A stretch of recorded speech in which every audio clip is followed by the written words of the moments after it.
Nothing knows the sound of abandonment like an alleyway. Not even God.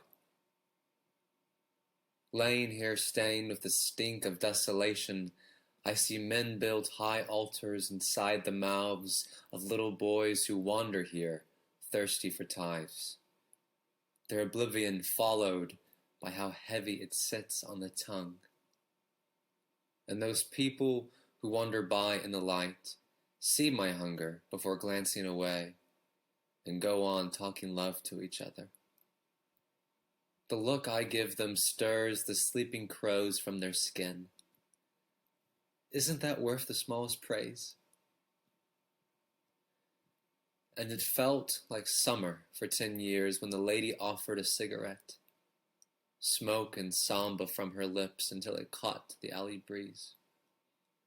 With the Bible under her arm, we spoke about being born into curfew and how we used to run bare through these streets, icy thrills melting down our thighs.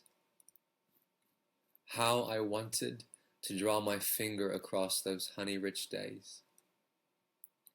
We shared stories of older brothers who never found their way home in moon-spit shadows, until she departed underneath a plum sun, and I wept for the past in its cool mouth.